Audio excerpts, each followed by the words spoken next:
This episode is brought to you by the Arvada Center. 7 strangers, 1 remote country house, a snowstorm, and then somebody turns up dead. The Mousetrap runs September 5th through October 12th at the Arvada Center. See for yourself why Agatha Christie's ingenious detective story is the longest-running play in the world. Tickets are available now at arvadacenter.org. That's arvadacenter.org.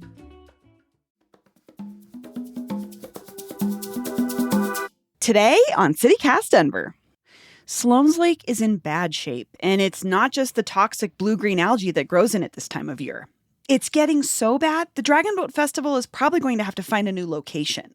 Kurt Weaver, executive director of the Sloan's Lake Park Foundation, joins me to explain what exactly is wrong with the lake, the gargantuan effort needed to fix the problem, and why it's all going to cost so much money. Today is Monday, August 11th. I'm Bree Davies, and here's what Denver's talking about.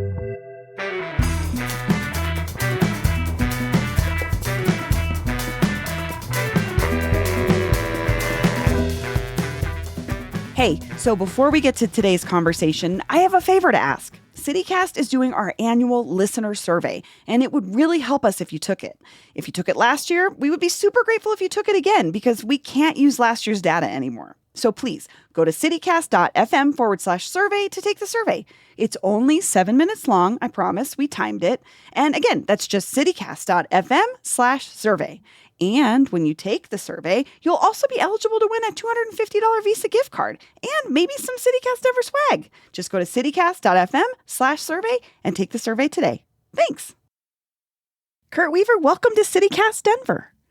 Thanks, Bree. Appreciate you having us on. So I heard recently that Sloan's Lake's signature event, the annual Dragon Boat Festival, is probably going to have to leave over health and safety concerns with the water. What exactly is the problem? Yeah, it's tough news to hear for sure. For this year, it's been moved to a later date. And for the next few years, we've been told it's going to have to stay at that later date. But within the next few to several years, it's going to have to find a new home if we don't do something about the lake. We have a couple of issues that we're running into.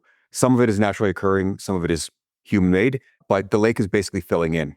Every Mountain West lake is filling in with sediment over time. It just so happens that Sloan's Lake is filling in a little faster than others are due to it was just a filled-in farm field. So Farmer Sloan, when he popped the aquifer, it just filled in his farm field. It was never really contoured into a human-made lake.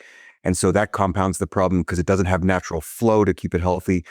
Then, of course, 150 years of development from Sloan's Lake west up to mountains, up into Jeffco, Lakewood, Wheat Ridge, Edgewater, greater Denver. All of that has run off into Sloan's Lake. So there's still 23 unfiltered storm drains and 2 big ditches that flow into the lake even today. So what you see on the streets around Sloan's Lake is going to end up in the lake after a rain or after somebody has watered their lawn. So it's a challenge that we're running into to where the lake is now down to just over 3 feet deep on average. It's a 177-acre lake wide, and so it's a very wide lake. It's a very shallow lake that equals really hot water with no oxygen. And then compound that with phosphorus that flows in there from dog poop and grass clippings and fertilizers, and we end up where we are today, which is basically during the summer months, you should not be around the lake or in the lake due to the blue-green algae. And the fish know this as well. They turn up dead usually at least once a year because there's no oxygen left in there. So all that together is where the city rightfully doesn't want the danger of dragon boats being in there or anybody being in there as to the health hazard that could cause. I'm just thinking about, this is the first time I've grown up here my whole life, and I did not fully understand how this lake was created and why that is inherently part of its issue. I mean, obviously now it's bad. It's getting bad. It's getting worse. But why now? If the city has known this the whole time, it wasn't designed to be a lake. Are we just at the point where a point of no return? I think it's been known all along, but honestly, after, the lake was sprung and formed in 1861. So we had 100 years before the first consideration of water quality at government or policy levels. They weren't thinking about those kinds of things for a long time. It looked beautiful. It was wonderful. It was a place where everybody recreated. So there wasn't, quote unquote, a problem. But I think like lots of things, we realized maybe our methodology back then was not the best. We did not think this stuff through. So I think the issue was without formation of nice deep areas where there's cold water on the bottom that naturally then resurfaces That's the kind of thing you need in these lakes. And so it's a challenge of without the proper contouring, and then of course not an eye to what's going in that lake, including through the 60s, 70s, and 80s, some hot cars. We had a Cessna that landed in there when it ran out of gas. They have unfortunately pulled some individuals out there that are no longer with us. So it was a challenging time for the lake in lots of different ways. But I think that's where, without the eye to creating it and then continually maintaining it over those last 100 years, the people today are stuck with a much larger problem. And so that's where I credit to the Parks and Rec staff. They keep that lake as good as it is, but they are, fingers in a dam at this point. So you discussed sort of like how the lake was built is part of the problem. You said also the sediment and the run, just everything that comes into the lake from the surrounding environment is part of the problem. Climate change, I'm assuming, is part of this problem. What is the worst case scenario if nothing can change, if nothing happens, nothing changes versus outside of what the city is basically just trying to do to keep it going right now? Yeah, worst case is the creature from the Sloan's Lake Lagoon comes crawling out. No, I think worst case scenario is a stagnated lake. And I think that's not something that is out of the realm of possibility. Now, again, it's not this year. It's not next year. It's within the next several years. But like you said, it's only going to keep getting hotter. We're not going to have a break on that. And again, with the lake filling in, it's only going to get more shallow. So it is a compounding problem that we will run into. Now, stagnated lakes, and once a lake stagnates, it becomes a whole lot more expensive and a whole lot more of a headache to fix than a lake that is still on the cusp as to where it is now. And that's why we're really leaning into this work today, is that we don't want to get to that point. To your point, it is a climate mess. Stagnating water, especially its size that we have at this lake, is a climate emergency in that it is a massive methane producer. And so that's another one of those things to where if you allow a lake to stagnate, it becomes the number one methane producer we will have in the city of Denver. Because again, it's a 177-acre wide methane producing area that's not good for us. So that's another thing we need to make sure it does not get to that point. So I think it's a challenge to say this, but stagnation is something that is bad in 100 ways. There's a bunch of ways to fix the lake now in smaller fashion, but there really is only one, which is to remove the sediment to get deeper, colder water, which holds oxygen better, which holds fish better, which moves and then recycles water better. It takes care of sediment better, all of those things. So deep, cold water is the solution to almost every lake's problem in the Mountain West, but especially Sloan's Lake.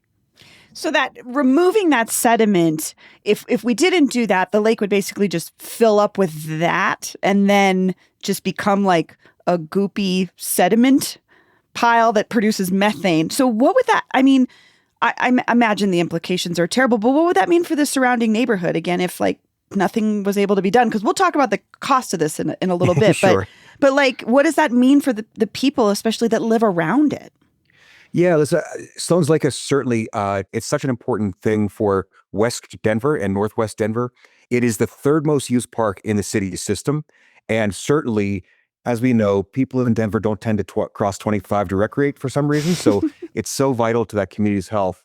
It's also what we call the, kind of the HQ for the regional parks in the area. So that Parkers Rec staff and that resources that come out of the Sloan's Lake Park take care of all the other parks around there. So it's got an immense amount of importance there, not just the historical value and all the stories I can tell you about Roger the elephant and everything else, but truly for today, it is still the anchor of that community and needs to be kept healthy. This episode is brought to you by Rocky Mountain PBS. Rocky Mountain PBS is part of a national PBS network, streaming acclaimed PBS films and series, in-depth journalism, and of course, lots of local content. From award-winning masterpiece dramas and captivating mysteries to thought-provoking documentaries and trusted news, Rocky Mountain PBS brings you the best of PBS plus so much more. And with Rocky Mountain PBS Kids, you get 24/7 Kids TV, so your little ones can enjoy fun, educational entertainment anytime. Montgomery watches this one called Work It Out Wombats, but he calls it Work It Out Longbats. And it's like 3 wombats solving puzzles. I don't know. It's wild. Plus, Rocky Mountain PBS has launched RMPBS Plus, a new streaming app that offers PBS favorites and local content. To start watching, download Rocky Mountain PBS Plus for free from your device's app store or go to rmpbs.org to learn more. Explore it all at rmpbs.org. Got any fun trips coming up? One thing you probably haven't put on your packing list is learning the language. But with Babbel, you can start talking in just a few weeks. I'm David Plotz, the CEO of CityCast, and I've been learning Spanish with Babbel. And I also just persuaded my friend who's going to France this fall to learn French with Babbel, but that is another story. Babbel's extremely fun and intuitive. It's like having a private tutor in your pocket. Handcrafted by over 200 language experts, Babbel's lessons are voiced by real native speakers and built with science-backed cognitive tools and interactive features to fit any learning style. I love a lot of the different Babbel features. The Babbel games for sentence building, Babbel speech recognition, which helps me get the pronunciation right. And now I'm really into Babbel's word of the day, which greets me on the homepage of the app. Every day, a new word revealed like a little surprise with a sentence to help contextualize it. It's like a daily treat for me. Studies from Yale, Michigan State, and other leading universities continue to prove that Babbel works. One study found that using Babbel for 15 hours is equivalent to a full semester at college. Look, I want you to learn another language. So I'm teaming up with Babbel to gift you 55% off subscriptions, but only for CityCast listeners at babbel.com/CityCast. Get up to 55% off at babbel.com/CityCast. Spelled BABBEL.com/CityCast. Babbel.com/CityCast. Rules and restrictions may apply. Let's talk about what may be next or where we are. And again, what this will cost. So on Monday, City Council approved the Vibrant Denver bond package, which includes $5 million for Sloan's Lake. If voters approve the bond in November, what could that $5 million do? Yeah, we're so happy this happened. I know bond issues can be contentious, but we're really happy that we got into this bond. We started at $40 million. The project was $40 million originally, and it got cut down to $5 million. So it was certainly a different project then. And I can't tell you exactly what it's going to look like now because it's been cut down so far. So we will be adjusting, and we'll be working with the Parks and Rec department in the city to make sure, it gets spent in hopefully the ways that we want to see it. But right now it's for quote unquote aquatic and environmental interventions. That will include, so the 23 storm drains that are unfiltered flowing in right now, likely getting some level of filtration on those, stopping some of that sediment from coming in. The two big ditches, there's one on the north and the south on the west side of the lake that come basically through Edgewater. Those ditches are the biggest contributors of sediment. So getting those filtered in some way, and when I say filter, don't think of your air conditioner filter. It's not a piece of paper that everything runs, or a coffee strainer. This is filtration. A lot of times that means native plants planted in there. More of a swamp looking area is a filter for a lake. It takes out a lot of the bad stuff on the way in. Or then things like a forebay, which is basically like a deep little pool before the water flows into the lake, where the water flows in, sediment settles there, then the clean water flows into the lake, and we dig the sediment out of just that one little hole. And we can keep doing that over time, and that's okay. So things like that is what will be contributed to. We're also deeply hoping that in that $5 million is a significant amount set aside for planning the much larger project, which is sediment removal. And truly, sediment removal is the only thing that will get this lake back to health in any real way for the long term. Let's talk about that, because you just mentioned originally the ask was $40 million for what sounds like a much bigger project. Practically, what would it take to literally remove that goopy sediment? Like, what is the plan, hopefully, for this larger vision of saving the lake? Yeah, we worked with an engineering crew, and we worked with the city's contractors to learn as much as we can. We estimate it's about $130 million to dredge the lake and to get the sediment out. Oh, and wow. That would include, now, a big chunk of that cost is removal of the sediment and where it has to then go. You have to place all this stuff somewhere else. If we can partner with a project, let's say Cronky's new big purchase down on the lakefront, if they need to raise that ground by 6 or 8 feet in certain areas, that's perfect fill coming out of Sloan's Lake to fill that in. If DIA needs a new runway, this would be perfect to put right under there to level that ground. So looking for like projects is an important part of this to make sure that we can hopefully offset some of those costs. Because if they pay for the transportation of the sediment, that helps us a whole lot to lower that cost. So there's partnerships in this that do make some sense. But the $130 million is part of it to get the sediment out. We have to move upriver to make sure this doesn't continue to happen. We have to make sure the storm drains are taken care of. We have to reroute some and filter some. We have to make sure the shorelines are remade in the way that is most healthy for the lake to stay healthy. Native plants can't just be on the shoreline or in the water. They have to be within 20 feet of the water to really do the filtration of all the runoff going in there. So there's all kinds of things like that, including the birds and the fish and the other environmental considerations that are in there. So there's a whole list. And again, credits to the Parks and Rec. They've done this in 8 different categories of interventions that are needed to get the lake back to health. That's more like a north of $150, $200 million project if you look at it overall. So that's a large scale project, and it's not next year. It's the next 10, 15 years, right? But I think the sediment removal part of it is really what we as a foundation are focused on, because it's the biggest, frankly, least sexy thing. It's not like it. Tomorrow, if I dredged it and it was back there, it still looks the same on the surface. So it's not like it's a huge intervention that people are going to realize. It's not a new playground they get to play on. And that's why we as a foundation are really leaning into that work, because it's what has to happen to make sure it's there. So you're talking long-term, like $130 million, upwards of that. You're a foundation. This is a Parks and Rec, project. This is a piece of the city that taxpayers definitely have a stake in. Politically, is there a strategy for getting the rest of that money? There is. There's a couple of them. I think it kind of depends on the tenor of what we're dealing with at this point. If it was this week and we walked into the mayor's office and say, hey, how about another $130 million? What do you think? We know the answer that's going to come, and it's rightfully. There's a lot of other projects and priorities. Housing is a huge thing that we know we are probably behind in the line of importance. So there's absolutely some priorities that you've got to get it right on timing. This is also not just a Denver issue. This is an issue of Edgewater, Lakewood, Wheat Ridge, Jeffco. Potentially, as you then go up the ladder, the Mile High Flood District deals with the 8 counties in the area there. And that's an issue. This is their floodplain. So this Sloan's Lake is a floodplain. It can raise 2.5 feet and handle that much flooding before then it flows out of the park. So it is a floodplain for FEMA and for Mile High Flood District. Both of those organizations have a stake in it and have dollars to spend on these kinds of projects. Dottie and Department of Infrastructure and Transportation, they kind of govern these kind of big projects. They work with them and they usually lead the way on these. They would have a stake in this. USDA, there's cow runoff as you go up the lake or up the rivers that then flow into the lake. There's cow runoff at some point when you go up there. The EPA, if it still exists tomorrow, they're of course going to have an issue, and a stake in this. And so that's one of those where we've actually gone pretty far down the road on an EPA loan. And then we're told, well, after this last election, we're not sure what's going to be available. So that's one where we're going to continue to work with the federal government, state government, local governments, and as well, any community organization out there, any foundation out there that we can go and find some of these dollars, because it's no one person's responsibility, but it can't be none of our responsibility. And I think that's where we as the foundation see ourselves as the political will and the people who won't stop knocking on the door and poking people in the back to say, hey, let's keep on this. And that's our job. And then I think we've already done a pretty good job. We put together what's called the Sloan's Lake Watershed Alliance. That includes all the regional municipalities, the federal government individuals, Hickenlooper and Bennett's individuals, their staff sit on this. Brittany's Peterson and Diana DeGette and all those individuals have put folks on there. So a lot of people are already weighing in to then be a solution here. But it's going to take every one of us opening up the pocketbook a bit to say, we know we have responsibility here. Let's take care of this and make sure it's there for generations to come. So you mentioned that organization, the group of folks coming together, this committee.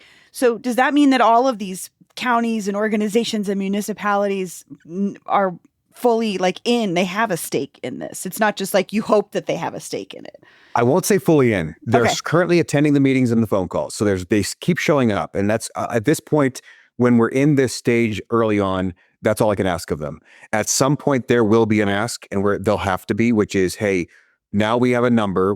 So the $130 million is the estimation. We have to do some more testing and know how much actually has to come out of there. And do you drain the whole lake at once, or do you drain it in 10% and then just clean that part out and then another 10%? There's lots of ways to do this. So once we have a final project idea in place, and that's what we're working through right now, that's where we'll get into, okay, now we all know what the final number is. We've got to raise that number.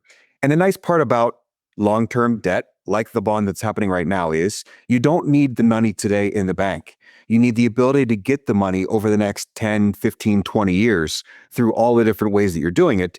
But you could still get the full check today if you have the repayment options ready to go.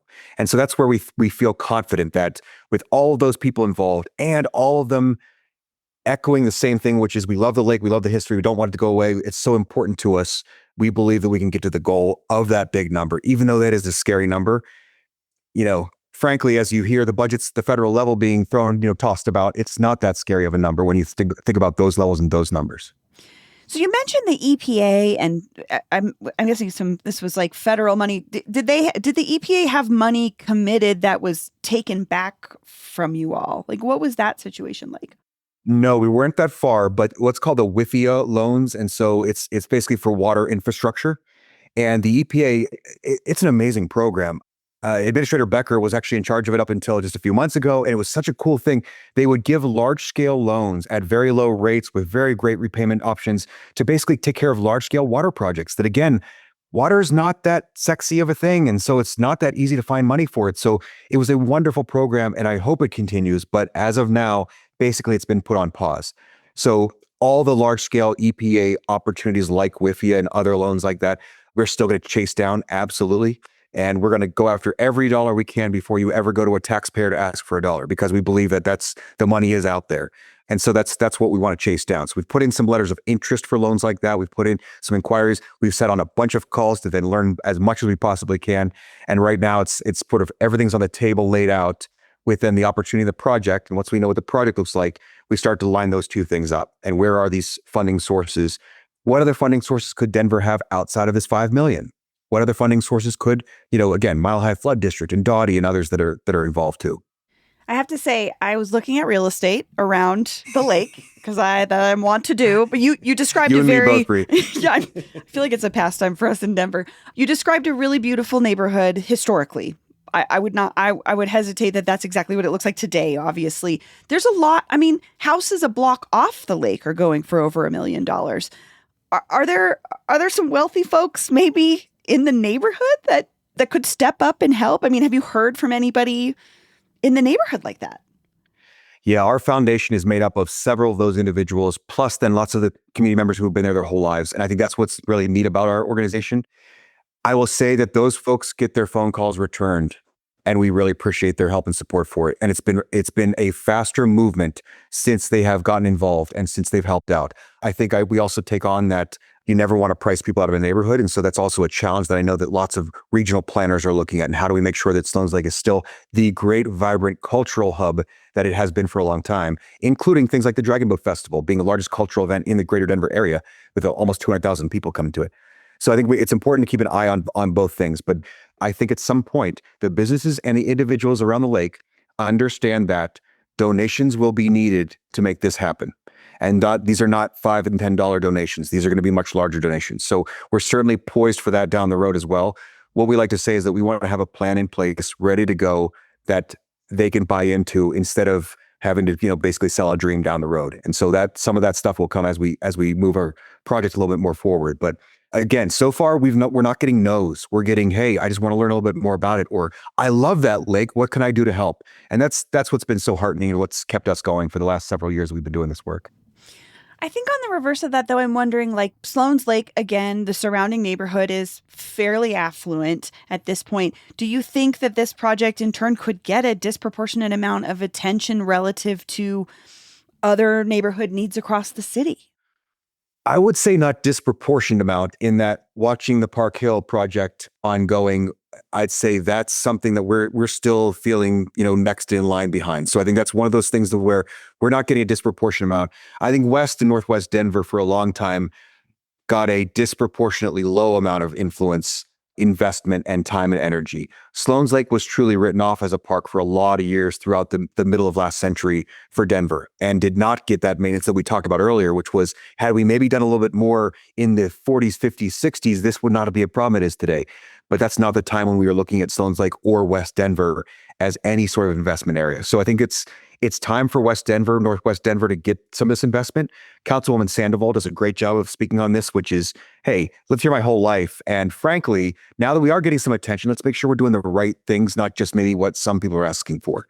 So that's why we think Sloan's Lake is one of those projects. It's for everyone of every income level, of every background, of every demographic, of every ability. It's the spot for all of us. And it's one of those projects we can all get behind and want to make sure it's still there. So I think let's say we're maybe due for some undue attention in a good way. So I guess speaking to that population, I think anybody that grew up around there or just enjoy, like it's, like you said, it's the top 3 most used park. People come from all over the city and the state probably to utilize it. Is there something that folks could be doing right now to help or that they should be doing? Absolutely. So first of all, get out and see the park. And I think that's one of those things to where lots of people have walked the rim of the lake, but have you ever walked up to the shoreline and looked in to see what's going on? We have an amazing video, and actually I'll share it, Bree, with you for your listeners. We've got a video of one of our board members walking out into the lake almost 100 feet, and he never goes past his ankles. Because again, you don't see what's right under the water level. You don't know what's going on there. Talk to some dragon boat individuals when they're out there practicing, or paddle boarders that are hitting their paddles on the bottom of the lake as they're making their way around, 'cause it's so shallow. So I think that's the first thing, is maybe just get to know the spot if you don't know it. There's an amazing new playground that just opened on the south side. Again, Dragon Boat Festival is September 5 or 6 and 7. Come on out and have some amazing food, watch some cultural dances, and then watch the dragon boats. So the first thing is just get out and enjoy it. Second thing, though, is you can't do enough of calling council and mayor's office and saying, I care about this lake. I want you to care about it too. That's not just to vote the vibrant bond in. It's also just the daily dollars that go into parks maintenance. Make sure it's coming over here to Sloan's Lake. Make sure they're having what the resources that they need. And then again, we made this an issue that got asked at every single one of the mayor's debates this past time around. That only came because our wonderful volunteers went to these debates, raised their hand, and asked the questions. So it's about them getting involved politically at that. Listen, we don't need to change the world. My one phone call does make a big difference, though. And so I think that's what we'd ask people to do now. Of course, we want you to sign up for, at sloanslakeparkfoundation.org.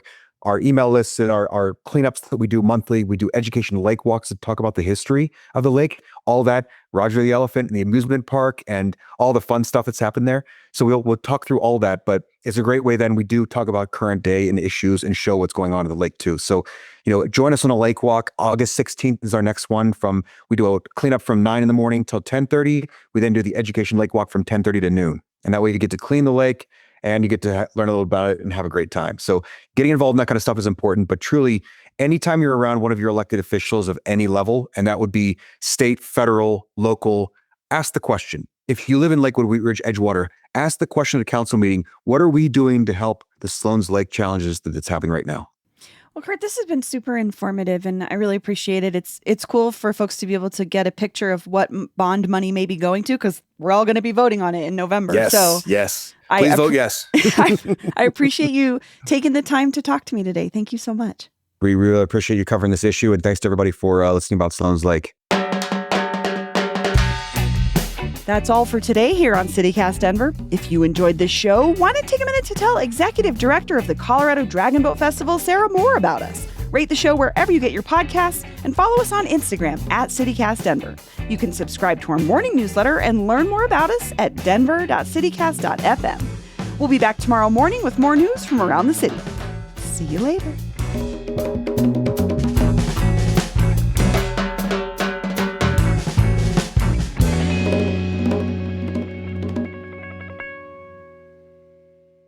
Bria, thing I should have mentioned, I forgot, but on the one shoreline, it looks like little black pebbles and black rocks called Black Rock Beach, so kind of what we call it.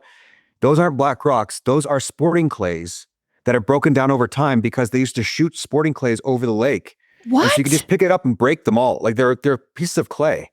What? So none of them are rocks. The entire beach, it's about 150 feet beach of little black rocks. That's all sporting clays that have washed up on the shore. Oh my God.